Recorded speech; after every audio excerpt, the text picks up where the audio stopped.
हमारा होई स्ट्रिंग के बारे में।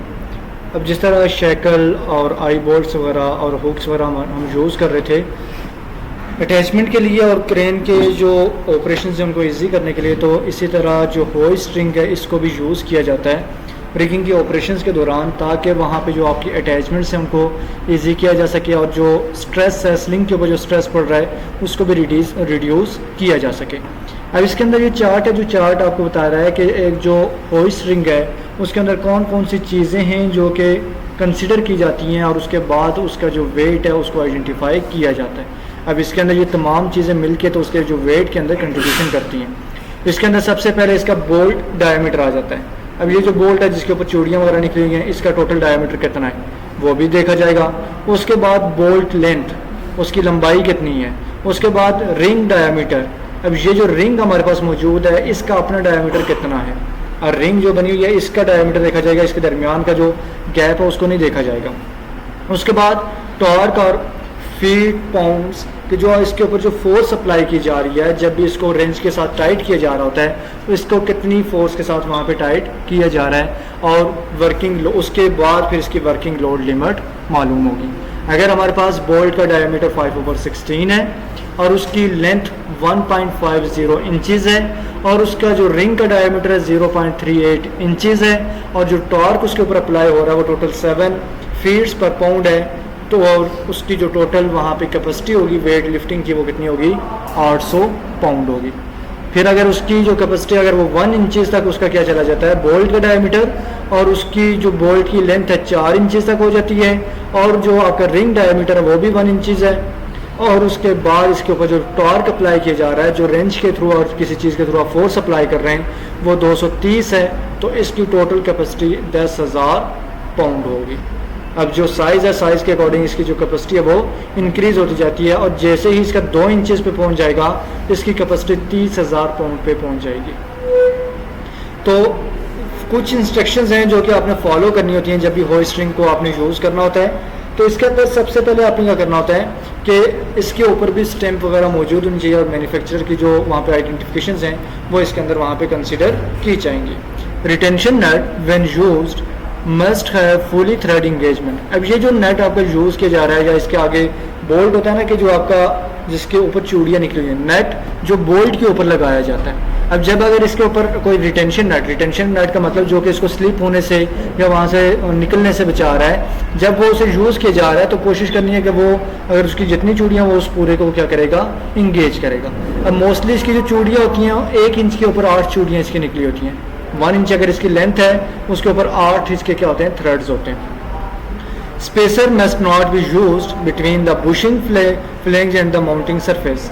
अब ये जो सरफेस है जहाँ पे ये कांटेक्ट में जाती है ऑब्जेक्ट के और उसके दरमियान कोई स्पेसर वगैरह कोई वॉशर वगैरह इस्तेमाल नहीं करनी।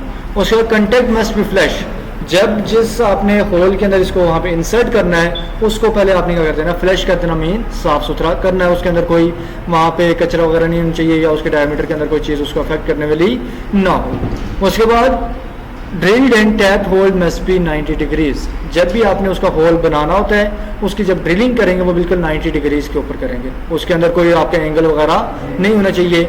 उसके बाद drilled hole must be correct, आपका जो ड्रिल्ड होल है वो बिल्कुल उसके साइज़ के अकॉर्डिंग होना चाहिए, साइज़ उससे कम या उससे ज़्यादा नहीं होना चाहिए। ज़्यादा होगा लूज़ होगा, कम होगा तो उसके अंदर फिक्स नहीं हो पाएगा। अब जब भी आप इसको टाइट कर रहे होते हैं तो उसके ऊपर वहाँ पे आप फोर्स अप्लाई करते हैं तो उसको हम क्या कहते हैं टॉर्क वगैरह कह रहे होते हैं। तो टाइटनिंग टॉर्क जो वैल्यू होती है वो आपकी टोटल उसके जो थ्रेड्स वगैरह होते हैं और being clean dry and free of lubrication, कि जब वो बिल्कुल आपके ड्राई फॉर्म के अंदर है कोई लुब्रिकेशन वगैरह यूज़ नहीं किया जा रहा, उसके बाद जो फोर्स यूज़ की जाती है वो हम टॉर्क के अंदर वहाँ पे देखते हैं। तो लॉन्ग जो बोल्ट्स होते हैं तो वो यूज़ होते हैं सॉफ्ट मेटल के लिए जो एल्यूमिनियम वगैरह या इस तरह की हैं, और जो वाइल लॉन्ग बोल्ट्स में भी used with ferrous metal, steel और आयरन के अंदर भी इनको यूज़ किया जा सकता है। Work pieces short bolts are design for ferrous metal work, और जो शॉर्ट बोल्ट्स हैं वो जस्ट आपकी स्टील और आयरन के लिए ही इस्तेमाल होते हैं, जबकि जो आपके लॉन्ग बोल्ट्स होते हैं वो आपके मल्टीपल मेटल्स के अंदर यूज़ होते हैं, जबकि आयरन और स्टील के अंदर जस्ट आपके जो शॉर्ट बोल्ट्स होंगे मतलब जिनका साइज़ कम होगा और उनकी डेप्थ चौड़ाई वगैरह ज़्यादा होगी वो इसके अंदर यूज़ किए जाएंगे। इनकरेक्ट एप्लीकेशन क्या है, जिस तरह के हमने हुक के अंदर देखा था और बाकी चीज़ों के अंदर भी देखी थी इनकरेक्ट एप्लीकेशन, इसके अंदर भी इनकरेक्ट एप्लीकेशन यही है कि जब आपका हुक का जो टिप वगैरह यूज़ करेंगे, खड़े हो जाए, या इसको बैक से आप लिफ्ट करने की कोशिश करेंगे तो उस वक्त जो इसकी एप्लीकेशन है, जो यूज़ करने का तरीका, वो क्या होगा, इनकरेक्ट होगा, गलत होगा। अब होइस्ट रिंग को जब आपने चेक करना है तो उसके अंदर कौन कौन सी चीज़ें चेक करनी है, एक मैन्युफैक्चर की स्टैंप, ट्रेडमार्क, उसकी कैपेसिटी वगैरह, टॉर्क वैल्यू वगैरह है या नहीं है। सेकंड चीज़, इसकी जो बेल है, बेल इज़ बेंट, ट्विस्टेड और इलोंगेटेड। अब ये जो बेल है इसके अंदर कोई ट्विस्ट वगैरह तो नहीं आया हुआ, कोई इसके अंदर कोई मरोड़ वगैरह तो नहीं है, या इसके अंदर कोई खींची हुई तो नहीं है, इस तरह की कंडीशन वगैरह नहीं है। और जो थ्रेड्स हैं जो कि शेन के ऊपर मौजूद हैं वो वहाँ पे अनक्लीन तो नहीं है, उनके अंदर किसी किस्म का जंग वगैरह तो नहीं लगा हुआ, या जो आपका होल आपने बनाया हुआ है उसके अंदर कोई डस्ट वगैरह या कोई चीज़ मौजूद तो नहीं है जिसकी वजह से वो फिट ना हो पाए। उसके बाद इसके ऊपर आप देखेंगे क्रोयन, मतलब ये डैमेज तो नहीं हुआ होगा, रगड़ा हुआ तो नहीं है, वियर वार डैमेज किसी किस्म की इसके अंदर इशू वगैरह तो नहीं है। उसके बाद जो टैप होल्ड है तो वो क्या इसके लिए इनफ है, इसको रिसीव कर सकता है या नहीं कर सकता, उसके अंदर कोई इशू तो नहीं है। और कोई भी इसके ऊपर अगर अल्ट्रेशन के एविडेंसेस मौजूद हैं, जैसे वेल्डिंग वगैरह की गई हो, या इसको ग्राइंडर के ज़रिए कट किया गया हो, या इसका जो साइज़ है उसको चेंज किया गया हो, तो उसको आप यूज़ नहीं करेंगे। और इसके ऊपर अगर हीट के कोई इंडिकेशंस लगते हैं या आपको स्पार्किंग नज़र आ रही है, फिर भी आप इसको इस्तेमाल नहीं करेंगे। और जब आप इसको यूज़ करेंगे तो इसकी अभी यूज़ से पहले इसकी जो बेल है तो वो 360 डिग्रीज़ पे मूव करनी चाहिए, ये आपका 360 डिग्रीज पे मूव करनी चाहिए। और जब आप इसको यूज़ कर रहे हैं तो यूज़ करते वक्त भी 180 डिग्रीज पे इसकी वहाँ पे टर्न होना चाहिए। मीन जो इसकी बेल है तो इसके अंदर किसी किस्म की ब्लॉकेज ना हो, ये वहाँ पे फिक्स ना हो, इसको कोई वहाँ पे रुकावट ना हो। अब जो आई बोल्ट की तरह जो इसकी रेटेड कैपेसिटी है उसके अंदर कोई डिटेक्शन नहीं आएगी। आई बोल्ट हमने देखा था एंगल के ऊपर उसकी कैपेसिटी कम होती है, लेकिन इसकी एंगल के ऊपर कैपेसिटी कम नहीं होगी, सेम रहेगी। और जो it is important to remember, ये बात आपको याद रखनी चाहिए कि होइस्ट रिंग जो होती हैं वो डिफरेंट एंगल्स के ऊपर आप इनको यूज़ कर सकते हैं, और इनके ऊपर जस्ट वहाँ पे जो स्ट्रेस होता है वो जो वो ज़्यादा पड़ता है, लेकिन कैपेसिटी के ऊपर कोई फ़र्क नहीं पड़ रहा होता। जो टेंशन होती है और जो एक्चुअल लोड है, इन दोनों को आपने क्या करना होता है, एक्सीड नहीं करना होता। एक्चुअल जो लोड है वो आपने चेक करना होता है कितना पाउंड है, और जो इसके ऊपर टेंशन डाली जा सकती है वो कितनी है। फॉर एग्जाम्पल इसकी कैपेसिटी 2000 पाउंड की है, एंगल की वजह से 2000 पाउंड 1500 पाउंड या 1200 पाउंड नहीं बनेगा, लेकिन उसके ऊपर जो स्ट्रेस है वो स्ट्रेस फर्क करता है। जब इसको आप डिफरेंट एंगल से खींचते हैं तो उसके अंदर इसको स्ट्रेस जो है वो डिफरेंट वे के अंदर, अगर बिल्कुल आप वर्टिकल करते हैं तो स्ट्रेस कम पड़ रहा है, थोड़ा सा इसकी डायरेक्शन चेंज करेंगे स्ट्रेस ज़्यादा पड़ेगा। अब कैपेसिटी आपने वही यूज़ करनी है जो इसकी ओरिजिनल है। अगर 2000 पाउंड है तो 2000 पाउंड ही आप यूज़ करेंगे, स्ट्रेस भी इसके ऊपर उतना ही डालना है। आपने हुक का टिप नहीं यूज़ करना, और बैक से आपने लिफ्टिंग नहीं करनी है, और इसकी जो इंस्टॉलेशन है उसके बाद आपने इसको प्रॉपर्ली चेक कर देना है कि ये इसका जो रिंग है ये प्रॉपर्ली फ्रीली मूव कर रहा है या नहीं कर रहा। और अगर स्लिंग आप यहाँ पे 2 यूज़ कर रहे हैं तो यहाँ पे आपका जो एंगल चेंज होगा, एंगल के अकॉर्डिंग इसके ऊपर स्ट्रेस चेंज होगा। उस स्ट्रेस को आपने क्या करना होता है, वहाँ पे मालूम करना होता है, और उसके अकॉर्डिंग होइस्टिंग की प्रैक्टिस वगैरह फॉलो करनी होती है। फिर इसके अंदर जो लास्ट हमारे पास रिगिंग इक्विपमेंट आ जाता है वो है टर्न बैकल। अब जो टर्न बैकल है ये मोस्टली यूज़ होता है डायरेक्शंस को सेट करने के लिए। बाज़ औक़ात क्या होता है कि जब आपकी ऊपर से हुक आ रही है, हुक की जो डायरेक्शन होती है और जो नीचे स्लिंग यूज़ हो रही है उसकी जो डायरेक्शन है वो दोनों मैच नहीं हो रही होती हैं। फॉर एग्जाम्पल आपका लोड क्या है, आपका ईस्ट टू वेस्ट आ रहा है, और आपकी जो हुक है वो आपकी नॉर्थ और साउथ की तरफ है। अब जब ये आपकी दोनों चीज़ें डायरेक्शन चेंज हो गई है, अब आपका क्या होगा, हुक उसके अंदर अटैच नहीं हो पाएगी। अब हुक को अटैच करने के लिए हम क्या करते हैं, इस टर्न बैकल का इस्तेमाल करते हैं। टर्न बैकल इसके दोनों एंड क्या होते हैं, फ्रीली मूवेबल होते हैं। इनको जिस डायरेक्शन के अंदर आपने सेट करना होगा सेट कर लेंगे और हुक के साथ अटैच करेंगे। फॉर एग्जांपल ये आपका लोड है, इस ये और ये हुक है और ये लोड है, जबकि लोड इसके अंदर जब हुक अटैच करनी थी आपने इस तरह अटैच करनी थी। अब जब इसकी डायरेक्शन ये हो गई है, हम टर्न बैकल को यूज़ करेंगे।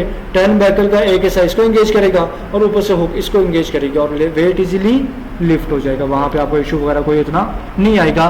तो वहाँ पे हम क्या करते हैं, इसको यूज़ करते हैं। और इसके जो एंडिंग्स हैं वो डिफरेंट हैं, फिटिंग्स के अकॉर्डिंग वहाँ पे होते हैं जो कि मटेरियल के अंदर यूज़ हो रहे होते हैं। कुछ आपके इसके एंडिंग क्या होते हैं, हुक टाइप होते हैं, कुछ आपके इसके वहाँ पे आपके बो टाइप होते हैं, आइज़ हैं, जॉज हैं, स्टब्स बने होते हैं, या आपकी हुक वगैरह इस तरह से आइज़ वगैरह बनी होती हैं जो कि फिटिंग के अकॉर्डिंग यूज़ की जाती हैं। अगर हमारे पास हुक स्टाइल आई बोल्ट है या टर्न बैकल है तो उसकी जो कैपेसिटी होगी वो किसके अकॉर्डिंग होगी। अब इसका जो साइज़ है तो उसके इंचज़ के अंदर देखा जाएगा कि अगर 1/4 है तो वो आपका 400 पाउंड की उसकी कैपेसिटी होगी। और अगर आपका जॉ स्टाइल है तो उसके अंदर 1/4 की कैपेसिटी 500 पाउंड आ जाती है।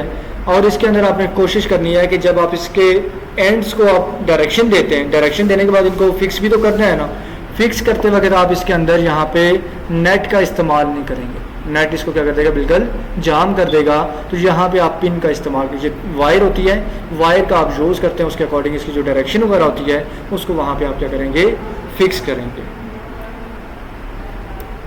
एप्लीकेशन क्या है कि जब भी आपने इसको यूज़ करना है बिल्कुल स्ट्रेट फॉर्म के अंदर यूज़ करना है। एंगल का इशू नहीं है, लेकिन जो इसके अंदर कोई ट्विस्ट नहीं आना चाहिए, कोई वहाँ पे इसके अंदर अप डाउन नहीं होना चाहिए, टर्निंग कोई नहीं आनी चाहिए। जब भी टर्न बैकर होगा तो उसको बिल्कुल आपने लेवल रखना है और उसके ऊपर वहाँ पे जो, ताकि स्लिंग के ऊपर वो इक्वली वेट डिस्ट्रीब्यूट हो। और होइस्टिंग एक्टिविटीज़ के अंदर जब आप इसको यूज़ करते हैं तो व्हेन यूज होइस्टिंग एक्टिविटीज़ तो ये स्टील अलाई का बना होना चाहिए और इसके अंदर किसी किस्म की वेल्डिंग नहीं होनी चाहिए।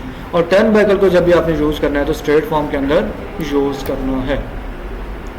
क्लियर? जो चार्ट के अंदर पहला साइज़ है और उसके बाद फिर नीचे देखें ये साइज़ इंक्रीज़ होते जा रहे हैं।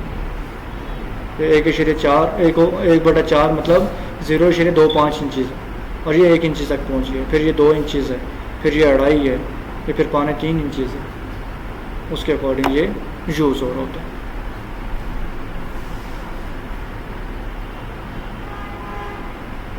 बैकल्स का जो साइज़ आपका यहाँ पे लिखा हुआ है, ये जो इसकी थ्रेड इंगेजमेंट हो रही है, जो चूड़ियाँ निकली हुई हैं, उसके अकॉर्डिंग इसका साइज़ कैलकुलेट किया जाता है। अब ये नहीं है कि टोटल इतना लंबा है तो वो 1/4 इंचज़ किधर से होगा। जस्ट वो वहाँ पे उसकी जो चूड़ियों वाला साइज़ आ रहा है, जितना वो बड़ा होता जाएगा उसकी चूड़ियाँ वगैरह और उसका साइज़ वगैरह इंक्रीज़ करता जाएगा। हाँ, तो वो जो चीज़ है वो टोटल उसका क्या बताती है, डायमीटर बता रही होती है। वो इतना सा पॉइंट होता है जो जॉ को इतना ज़्यादा आपका स्प्रंग कर रहा होता है। अब वो जो चीज़ है तो वो क्या करेगी, यहाँ पे इसके साइज़ को आइडेंटिफाई करेगी और साइज़ के लिए आप उस पॉइंट को, ये जो चूड़ियों वाला एरिया, इसको आप क्या करेंगे, चेक करेंगे। इसके अकॉर्डिंग फिर आप इसको यूज़ करते हैं।